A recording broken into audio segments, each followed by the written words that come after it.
you want to start? We can do public comment.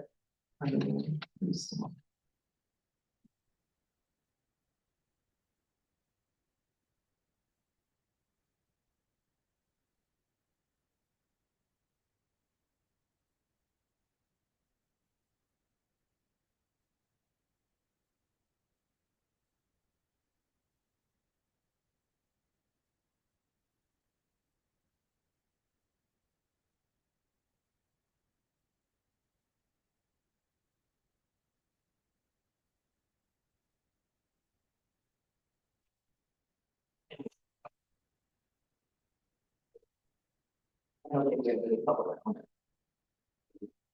I'll go ahead and do the farmland restoration report. We are plugging away with our easement monitoring. Should be done in the next few weeks.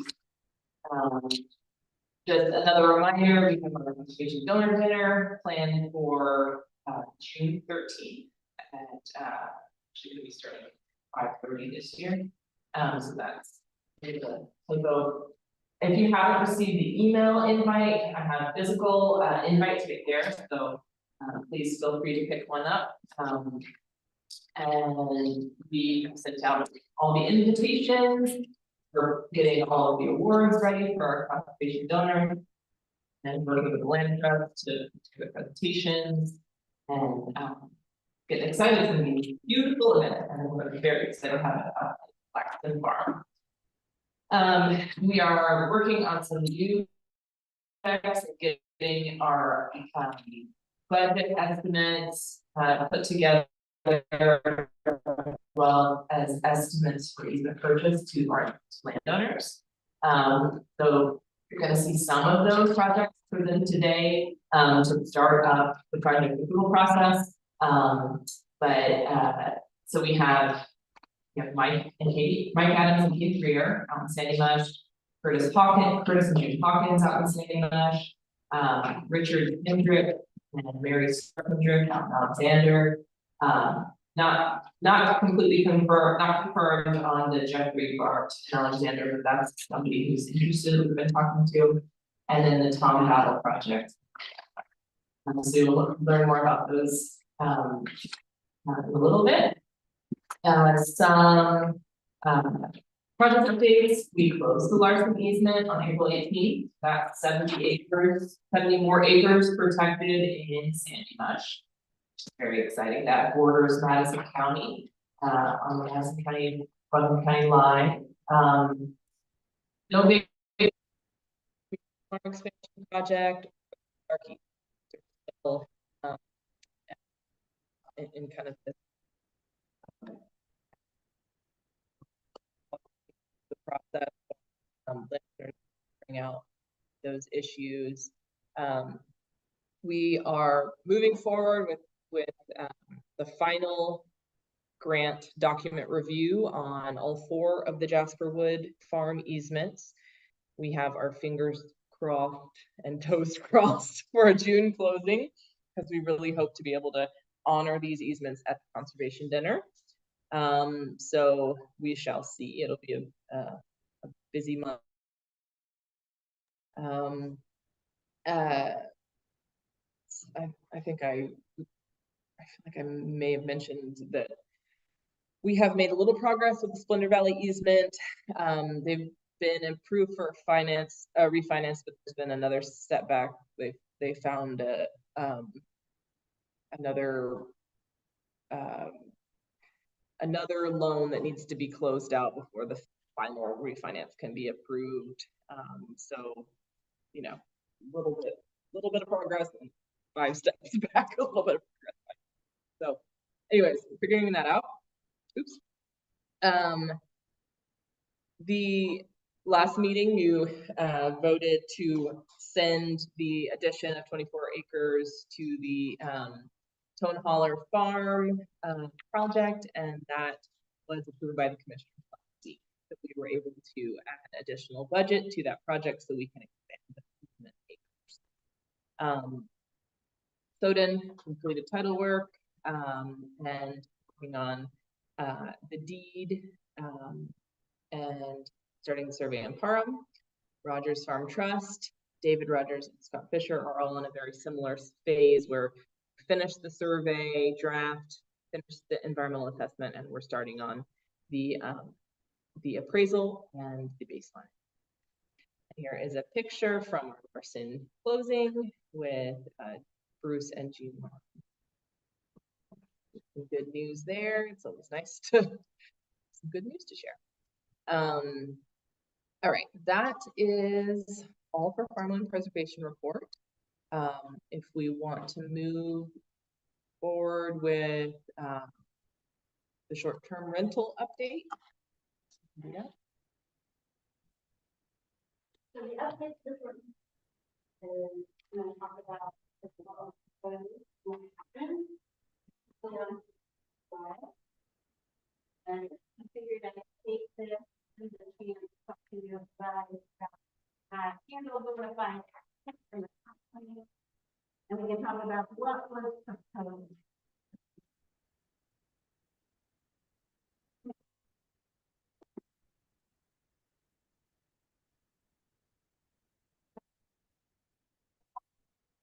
President. So, very within one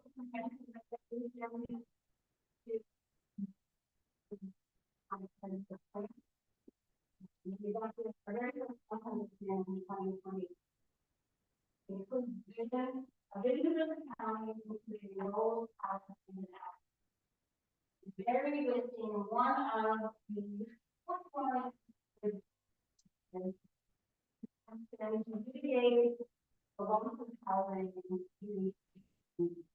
right now, the county has about, from the numbers we've gotten from some companies who do sort of a data analysis on short-term rentals.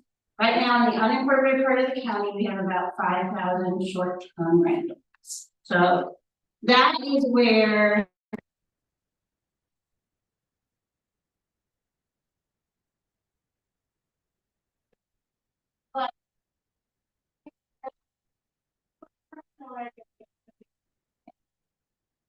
one.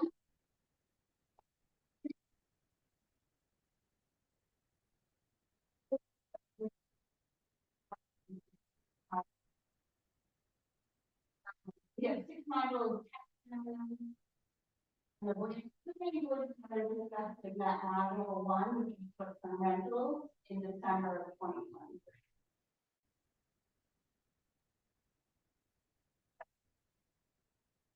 So, and where they ended us over the 6 months of meetings and public listening sessions is the proposal included grandfathering of existing short-term. So if you have a short-term rental on your property right now, or you own a short-term rental, we were not going to, there was a lot of confusion out in the public. We weren't going to ban short-term rentals to make you stop operating your short-term rental. You were going to be allowed to continue that use, that short-term rental, until it converted to another use. So either a long-term rental or, primary residence. We were only going to allow them in single-family detached homes, and the reason being is our duplexes, our quadruplexes, our apartment complexes, those tend to be at a lower price point than a single-family home. So the idea being was, again, trying to help with the housing issue in the county and trying to create more housing, making that more affordable. We also included regulations such as occupancy limits, noise regulations, property management regulations, road access, and parking. And lots of these sort of standards from things we heard from our fire marshal, from our building permits department, from our environmental health department, and from the complaints we have received regarding short-term rentals as they become more prevalent in the county. We also regulate where they can be. We split them into 2 categories. We have urban short-term rentals and rural short-term rentals. So urban short-term rentals would be if you had a single house in, if you want to think of it, the areas that have water and sewer in the unincorporated parts of the county. And they would only be allowed in commercial district. And then rural, which would be our open use district, they would be allowed if you had, and this was the result of feedback we got during the process. They would be allowed if you had a primary structure, a primary residence on the house, and you wanted to build another house to do a short-term rental. You could do that in open use if you had 2 acres. And again, we were allowing them in open use with certain regulations. Next slide.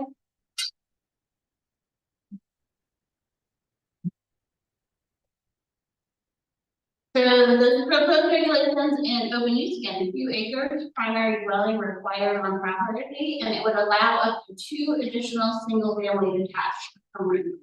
Now, lots of people out where y'all have your farms have, you know, cattle, they have 5 or 6 cabins. We have always considered that sort of a separate thing. We call that a vacation rental complex right now.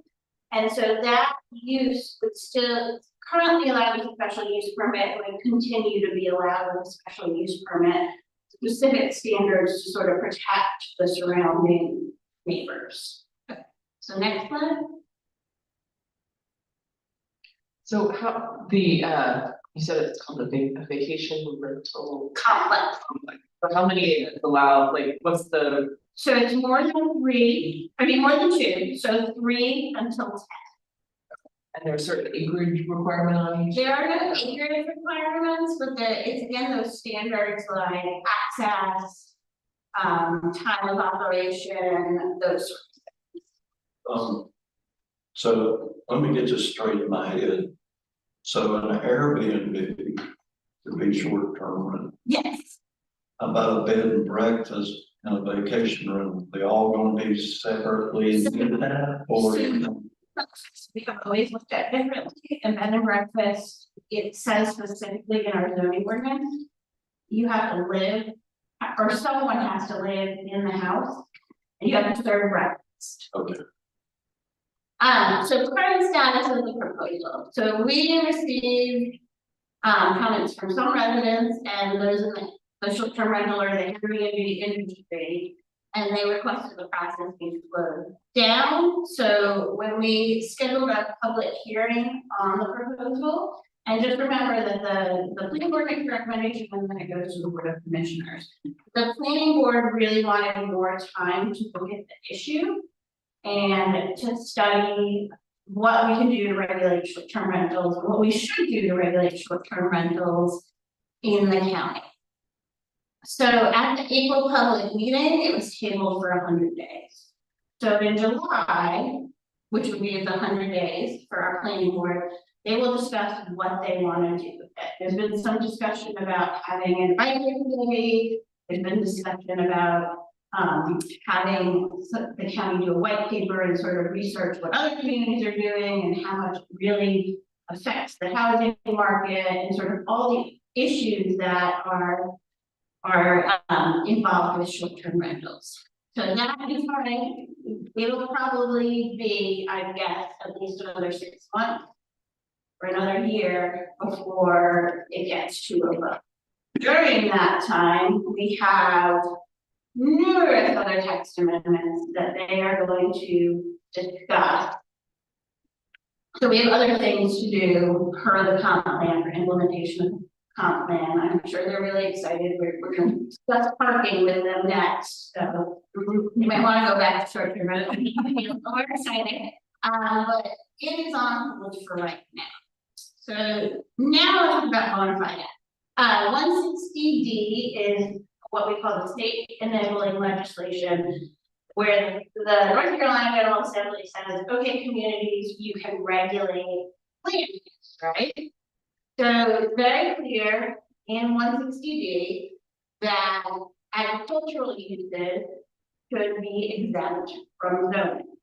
Just remember, and this is for you guys, just remember, even though you're exempt from zoning, you are sometimes not exempt from the other regulations, so stormwater, erosion, especially floodplain. You're not exempt from those, fire marshal, access standards, our E911 addressing standards.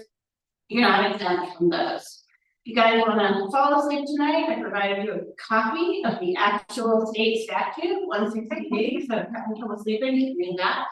And I also provided you with what we hand people when they say, well, I'm building a barn, or I'm building stables, or I'm building an ag-related building.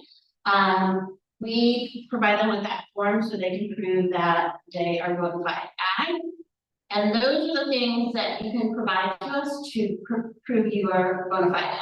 Farm sales, tax exemption certificate, present use value proof, farm owners, operators schedule F from your federal tax return, or a forest management plan. Okay, there is a second sort of exemption within the exemption, and go to the next slide, and that is the agritourism exemption. So that, and I put in there what agritourism means, so activity carried out on a farm, recreational, entertainment, or educational purposes, allows the public to view and enjoy rural activities, farming, ranching, historical, culture, pick your own, whatever, hunting, fishing, equestrian or natural activities and attractions. So a lot of the times as supplement farming income, you do have go stay on farm. You have those what act as short-term rentals on farms. Those are actually exempt through state statute. So if you have a farm, say you do pass regulations regarding short-term, if you do have, or you want to build some cabins, put a yard up on your farm, then you would be exempt from the regulations regarding short-term rentals. Okay. And the next slide, I think my last is questions, but I'm really fast, provided you guys black handout. Okay. So in what situation would a farm not be exempt under? So for example, you're building a house on farmland, it's not farm use. Therefore, it wouldn't be exempt from zoning. If you are building, if you know, supplement your income, you're building a car repair. That's not really related to the farm use, so therefore it wouldn't be exempt from zoning. But this, like, they specifically added a statute for section for agritourism because it is such an important way for farmers to supplement their income. So if you're a vineyard and you want to do a tasting room, that's related to farm use. Or a wedding venue. Or a wedding venue, but just remember you're not exempt from all the regulations. Like if you want to put your wedding venue as a floodplain, you're gonna run into issues. If your wedding venue is so big that you're integrating more than an acre, you're gonna run into stormwater. So there are exemptions, like the regulations for zoning are exempt, and then the regulations for agritourism are exempt, but it doesn't exempt you from everything. On the limit of the 2 acres, when you said there needed to be a primary residence before the short-term rental could be erected, Mm-hmm. the primary residence, that the owner, the landowner, that has to be there with you. You don't agree, it just has to be someone has to live there full time on the property. So remember when I was talking about bed and breakfast, sort of the similar idea, the owner has to be on site. So it could be like a farm worker living in that, you know. Primary residence, and then the Airbnbs, up to 2 Airbnbs. I think could be operated. Now, and just keep in mind, may all change when we open it back up. But that was, we got a lot of comment from people out in open use where, because in open use, you guys can have slightly larger spots. Where it's people supplementing their retirement income, or people just supplementing their income, they're having a little cabin on their property, their house is on, and running it as an Airbnb. And if it's an LLC that owns the land and then already has a permit to build a short-term rental, Well, what do you mean? So it's the LLC that owns the end, so if we're talking about the situation of open use, zoning cannot really regulate ownership, because there was also a lot of talk about that. We have a lot of LLCs that own short-term rent in county. Or we have a lot of LLCs from out of state that own short-term rental in county. We can't regulate ownership. So if you have an LLC who went and bought a property out in open use, they wanted to operate a short-term rental, they would have to build one house to house someone as a primary dwelling, as a long-term dwelling, and then they could build their Airbnbs. We don't see a lot of that. City of Asheville has their short-term rental regulations are set up so the owner has to live on site. And from when we talk to them, we do not see a lot of LLCs buying those houses and then paying someone to live there. A few, but not a lot. I mean, the sort of idea behind the 2 acre rural residential was to give people out in the rural community an opportunity to have that extra income if they have extra. of course, realizing none of this has taken effect yet, it's interesting that the Board of Adjustment just approved short-term rental Complex, on 2 acres. yes, Yeah, and it's not, there's not a primary residence on it. In fact, it's a landing strip. yeah. But then they limited it to 45 days at least. So currently within our regulations for either a short-term rental complex or a vacation rental complex, vacation rental, that's what we call them now. There is no requirement for a person to live there. When we take up short-term rental again, we will take up short-term rental complexes and how we want to deal with those.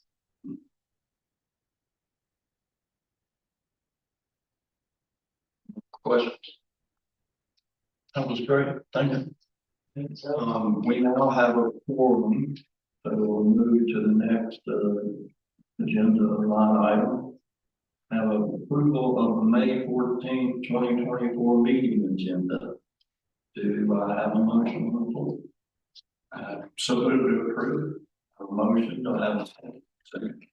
Second, all in favor, say aye. All opposed, no.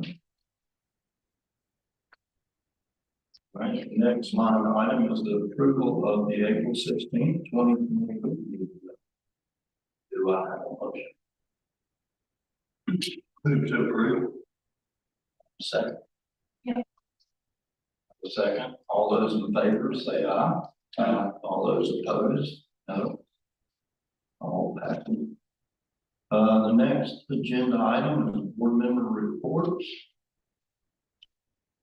Maybe one thing we can do is have an introduction, since we have our new board member.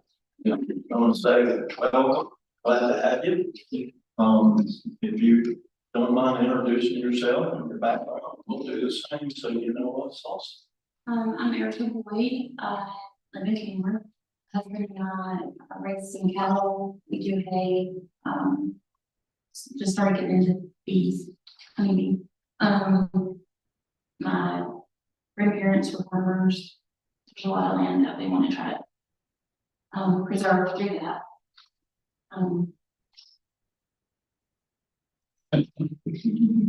Glad to have you. Thank you. I'm Anne Greenberg, and I'm just down the road, sorry, late today.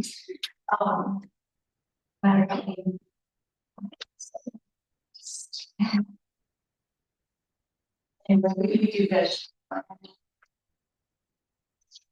Marquez and my wife and I live out in San Mush. We have a farm out there. We have herd of bells in Galloway County, and we do some grass fed beef. Have some small vegetable production as well, hosted another call. I'm Wayne Will, I'm in Weaverville on Claxton Farm, and our farm's in Conservancy. And, glad to have you. I'm gonna say that we're out in that big Sandy Bush area as well. Got a conserve farm, do beef cattle, some grapes, and part of a dairy operation. Coming year. And I'm Opie Knight, I live in West Mitchell and the farm participation program. Ariel's I have been emailing back and forth with you, but I'm the farmland preservation manager. And I live out in Madison County, but I've been doing this for about 9 years now. Anything you need on the south side, we're your gals. And yeah, happy to have you on board. Thank you. Angelica. Hi, I'm Angelica Taylor, I'm with the 18, you'll see me in the corner over here with my headphones and usually a camera with lots of cords, and I live stream our board and commission meetings. So all of the meetings are, or not ours, but like all of county meetings are now? The vast majority of every board and commission, unless we share it with actual city and they do it to their platform, is live stream. So they're trying to make it more accessible to the folks that can't. That's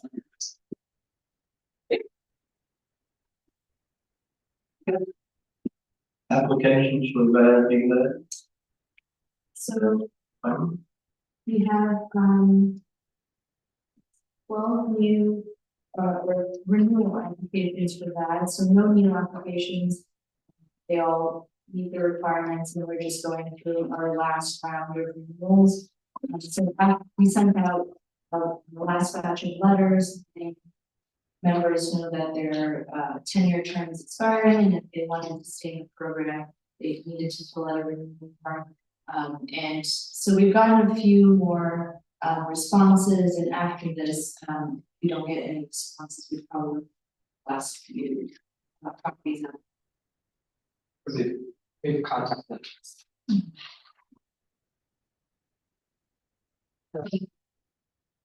Move to approve renewal.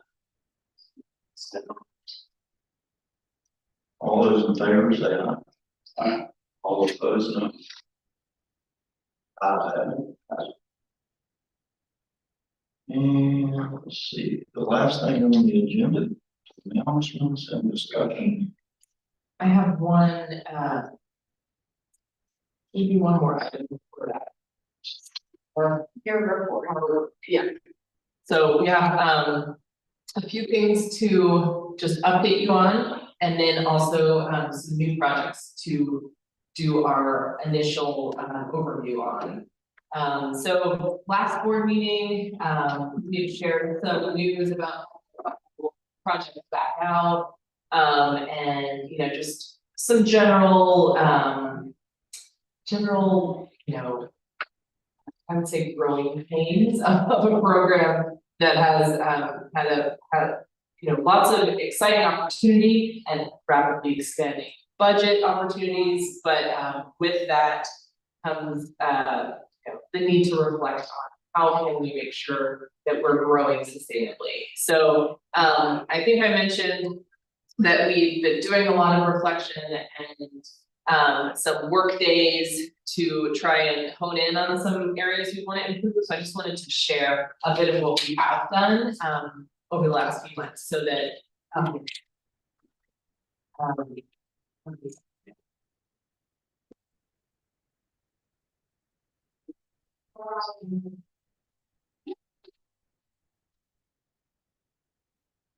okay, so just not gonna go super deep into it, but wanting to make sure that we're keeping you up to speed on the improvements.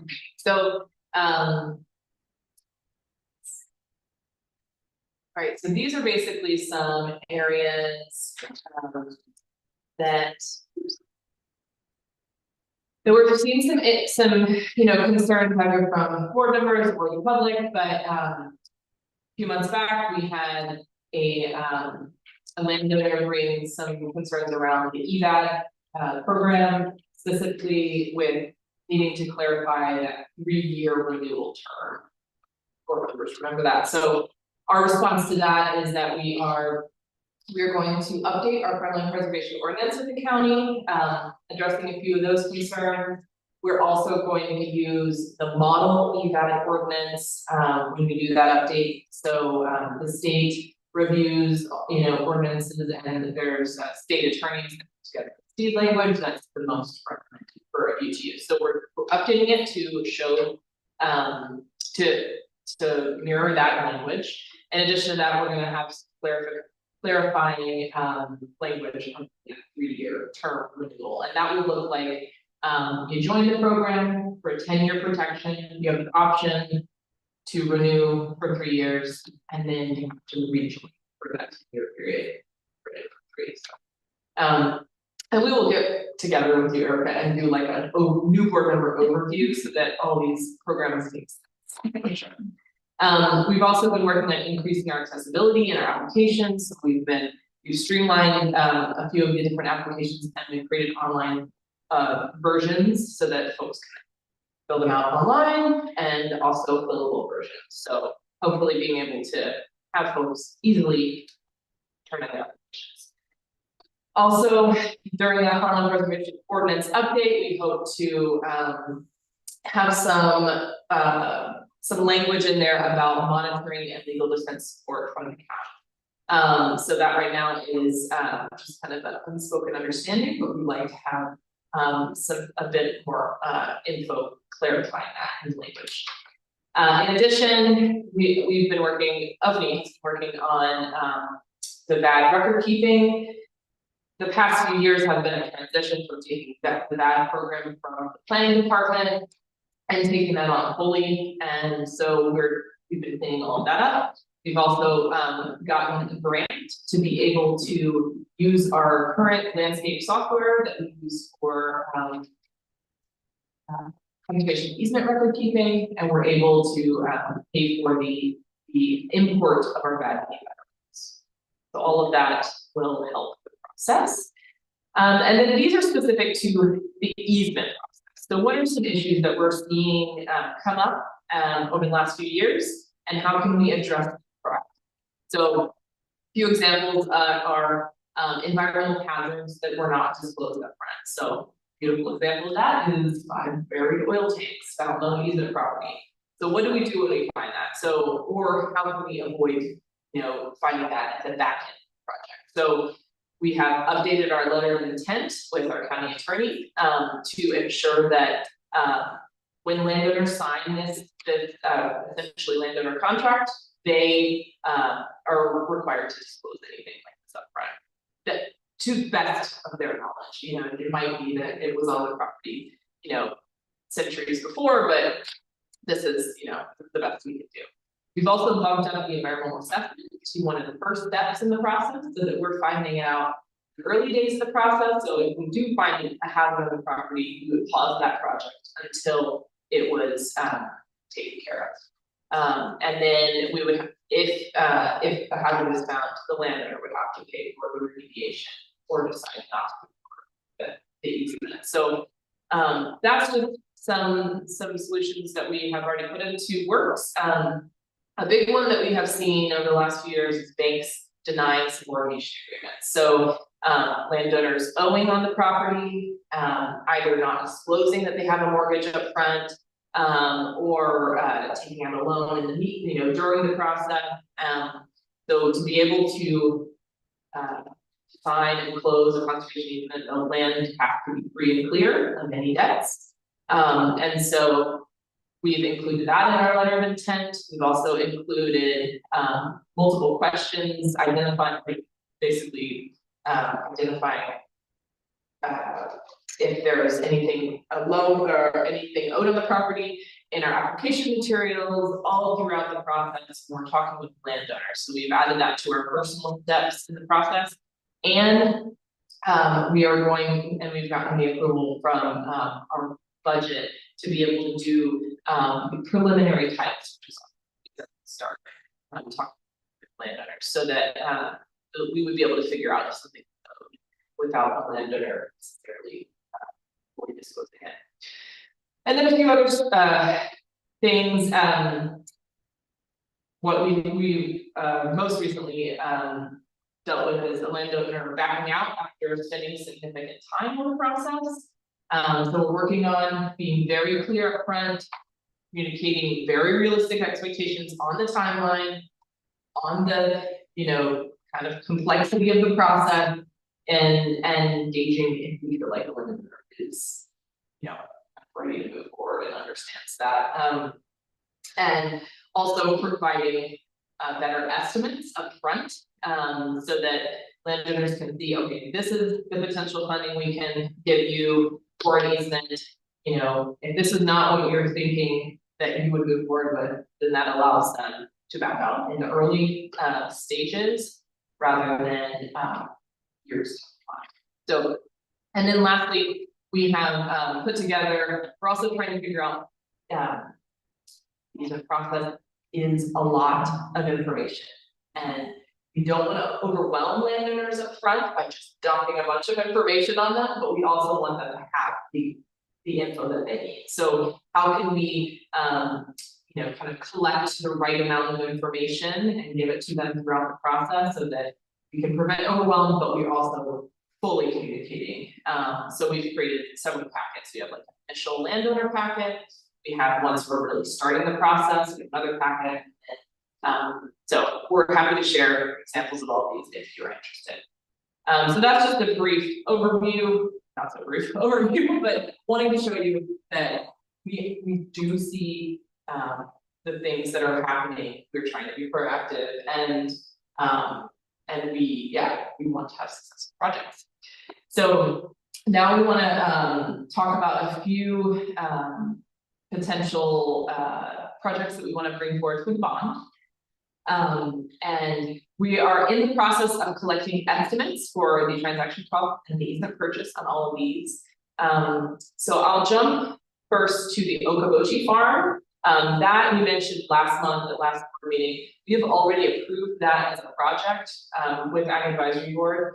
And we have approved transaction costs. So what we want, our hope for today is that Ag Advisory Board will approve to send this project towards the bond. So we have applied for federal funding for this and found out that it did not get approved for federal funding.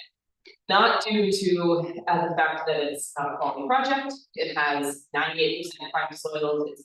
It's a really great project, but due to the fact that USDA had an exponential number of applications this year, and it was highly competitive, and they only had about $1 million of a budget for the entire state. So anyways, just giving that kind of disclaimer. The other few projects, this would be us starting the project approval process. So we would give you an overview today. We would schedule a farm visit the next month, and then in June we have landowners join the board meeting, and that would be when the board would vote to approve that. So here's the Okoboji overview, about 47 acres off of Okoboji Drive. It is actually owned by the Okoboji Homeowners Association.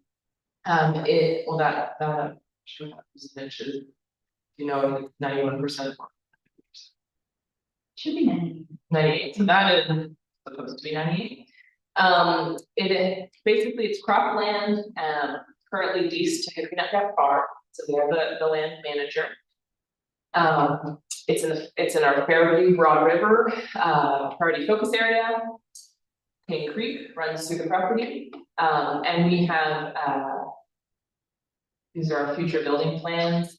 An existing farmstead and future farmstead, and 1 acre exclusion for they don't have future solar section on the property. So once we just this morning got the estimate for what the easement purchase request would be. And so we can share that. We we can move into closed session if we want to do that. Or we can wait until the end of the to share that. But that would be the request we would submit to the commissioners. And here is a map showing close other protected lands close to the Okoboji farm. So our goal is to bring this to the last board meeting that we're allowed to bring requests to for the end of the fiscal year, and that would be. All right, so this next project is the Lady Luck Farm project. It's out in Sandy Mush. It's around 70 acres off Sugar Creek Road. Owned by Mike Adams and Katie Greer, and in addition, also doing Mike. It has fairly low prime soils at 28%. So we see this as it would not compete well at the state or the federal grant because of the low price. We've been given direction from both the state and the federal grant that soils are a big component of their ranking, and so that's why we're putting this forward to the bond for funding. It is an herb and flower farm out there. It's in our conservation focused area, Sandy Mush conservation focused area, and there's you know, like 2 existing farmstead areas, 2 existing house sites, and they hope to have a future house as well. So like I mentioned, we're still collecting our estimates, but we'll have those to you. So obviously, Sandy Mush, you have such significant protected lands already, but you can see that they are the red parcel identified there, so it's definitely a conservation priority. Please stop me along the process if you have any questions. The next project we are calling the Battle Forest. So this is Tom Battle owns this property. It has 9.6% prime soil. It is mostly forested. The landowner wants to exclude a 28-acre exclusion, seen as in red, and then planting a future house in a future farmstead area. Yeah, so this one you'll see here is on the kind of the Candler side of this ridge, connects to Anthony Cole's Jasperwood farm here, so kind of on the other side of the ridge. There is significant viewshed protection on this property because it can be seen. You can see it almost from Asheville and definitely along Free. So that's a big benefit there, and that would be around it. Well, it wouldn't be it would not be 191 acres. It would be The area that he's got marked off is just for one house item.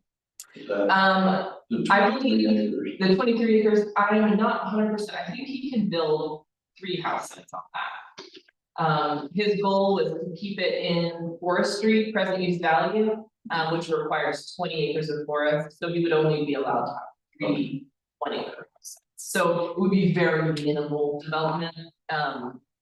That's what he shared. And then lastly, we have Sandy Holler Farm. So that's another 150 acres in Sandy Mush. It's a Christmas tree farm owned by Curtis and June Hawkins. Also has very low prime soil, which is why we're bringing it forward for the bond, but it is a puzzle piece property in the Sandy Mush area because it has conserved lands on either side. Curtis and June have already done a conservation easement with Southern Appalachian. And so this is like phase 2 of their easement, and they wanted to try it with us. So the only planned development on this property would be 2 existing farmstead areas. And this is showing how it is connected on many sides by other protected lands.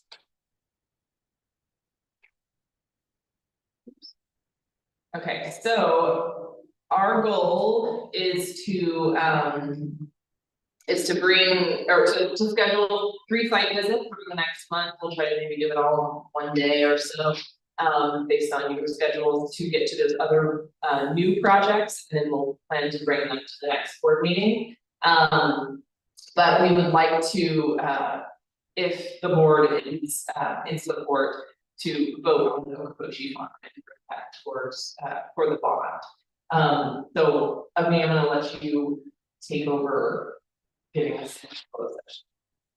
So last year, when we went into closed session to discuss the Eastern purpose value, we basically just have to list the general statute, and then the two, like, we just have to list the general statute and two, paragraphs of reasons why we are kind of going into, closed session. And so, essentially, you can just say a motion. The motion is generally stated one of the enactments of the purposes to this day. We're planning going to into closed session as per general statute 143, 318, 11. Yeah, I'll bring this. Here. What she said. Or you can say what you. So the motion to enter closed session as per general statutes. Alright. I ask for a motion to go into closed session, general statute 143-318.11A. Yes, and then for numbers 2 and then 2 and 5. For numbers 2 and 5. Yes. Yeah. And then I'll list that in the minutes as well. Do I have a motion? So moved. Do I have a second? Second. All those in favor say aye.